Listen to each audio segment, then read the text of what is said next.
আসসালামু আলাইকুম, কেমন আছেন সবাই? আজকের রেসিপিটা হলো প্যান পিঠা। এই প্যান পিঠাটা বানাতে খুবই সহজ।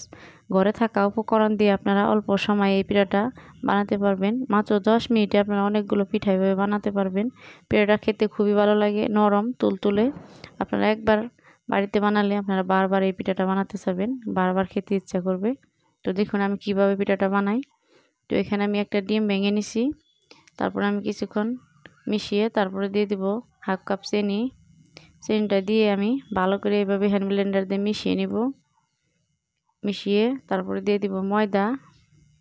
আপনারা ময়দার পরিবর্তে আটাটাও ব্যবহার করতে পারেন। আমি 2 কাপ ময়দা নিয়ে নিচ্ছি। তারপরে দিয়ে দিব হাফ কাপ গুঁড়া দুধ। গুঁড়া দুধটা দিয়ে তারপরে দিয়ে দিব স্বাদ অনুযায়ী লবণ। তারপরে আমি ভালো করে হ্যান্ড ব্লেন্ডার দিয়ে মিশিয়ে নিব।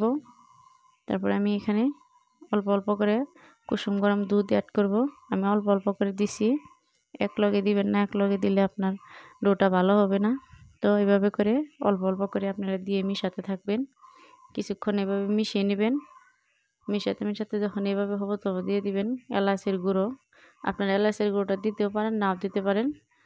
তো তারপর আমি আবারও ভালো করে মিশিয়ে দেখুন ডোটা এভাবে হতে হবে, একদম পাতলাও না একবার ঘনও না।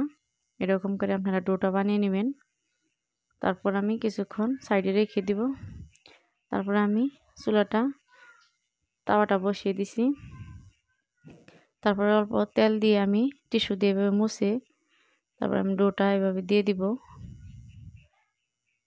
এভাবে করে দিয়ে তারপরে একটা ঢাকনা দিয়ে আমি ঢেকে রেখে দিব কিছুক্ষণ। আমি 1 মিনিট ঢেকে রেখে দিয়ে তারপর আমি আবার উল্টিয়ে দিছি পিঠাটা। এভাবে করে উল্টিয়ে পাল্টিয়ে আমি ভালো করে ভেজে নেব। দেখুন এভাবে করে ভেজে নিচ্ছি।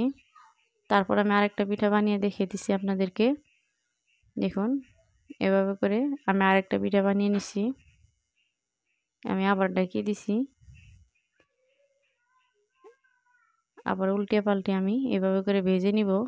আমি সবগুলো পিঠা এভাবে ভেজে নিছি। পিঠাটা বানাতে খুবই সহজ। আপনারা অল্প সময়ে অনেকগুলো পিঠা এভাবে বানিয়ে ফেলবেন। তো দেখুন এভাবে করে বানিয়ে আমি সবগুলো পিঠা এভাবে নামিয়ে নিচ্ছি। পিঠাটা খুবই ভালো লাগে। আপনারা এই পিঠাটা বানিয়ে অবশ্যই খেয়ে দেখবেন। ভিডিওটা আপনার কেমন লাগলো অবশ্যই লাইক কমেন্ট শেয়ার করতে ভুলবেন না। আল্লাহ হাফিজ।